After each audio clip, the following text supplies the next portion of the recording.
Hey trackies, welcome back to another video. Please remember to hit that subscribe button. The channel is growing. We've hit 5,000 subscribers on this new channel. Wow, trackies, the immense support that I've been receiving, I'm really appreciative of it. Keep running those numbers up. Now trackies, also hit the like button. That's how the videos get to the YouTube algorithm. Share the video as well if you care. I hope you all care, so share and sound off in the comment section below. Now, Team Jamaica unfortunately only qualified two teams of a possible five to represent us in the relays at the Tokyo 2025 World Championships that is coming up in September. Now, leaving outstanding the men's 4x100 meters, the women's 4x400 meters, and the mixed 4x400 meter relays.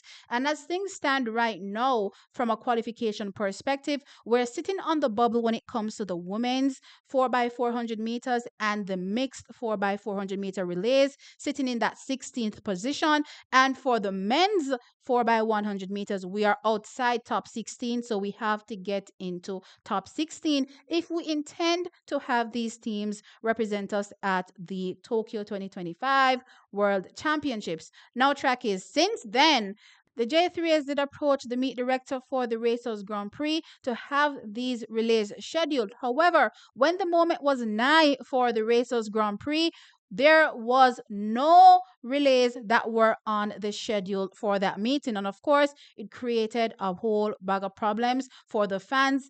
And of course, they were questioning what exactly is going on with the J3s. Why can't they get things right? Why aren't they scheduling these relays so that our teams will be able to hopefully, one, get a qualification time or remain in the qualification top 16 if they run faster times? Trackies. Well, guess what? It has now been announced that the J3s are targeting 3 events to hopefully have our athletes get qualified. Now, the first one comes up on July the 5th. This is the Barbados Grand Prix.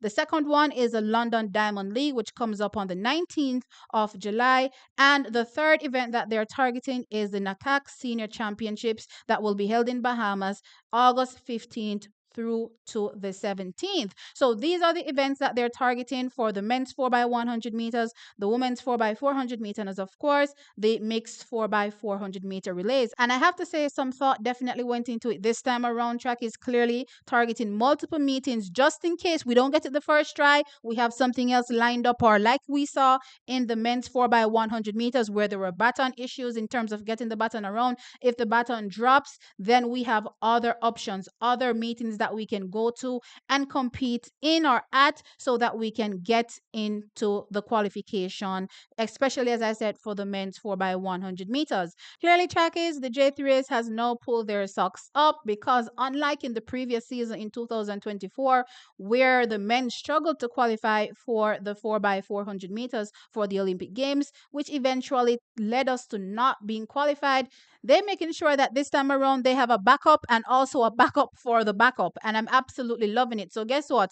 If we go to Barbados and it doesn't work, then we go to London, we try there again. And of course, then after that, we have the NACAC Senior Championships. That is the final opportunity given to our athletes to hopefully get all 3 teams, as I said, qualified for the World Championships. Now, as I said, 2 of those 3 teams actually do sit in a qualification position, 16th to be exact. However, if some other team runs faster, it boots us out, which means that they're competing at these events to clock a faster time to, give themselves a buffer just in case somebody clocks a faster time. We will be hopefully still be able to remain in top 16. Now, for the men, we are not sitting in top 16. We're outside of top 16. So the men are actually in a tougher position to qualify, but I do think it will be easier for them. Given again, I do think that we have the foot speed to get our team qualified. Now, I am hoping that they schedule multiple teams because we saw what happened at the World Relays. We had the manpower to get the job done. Unfortunately, the baton dropped not once, but twice. So I'm hoping that we have multiple teams lined up for the men's 4 by 100 meters.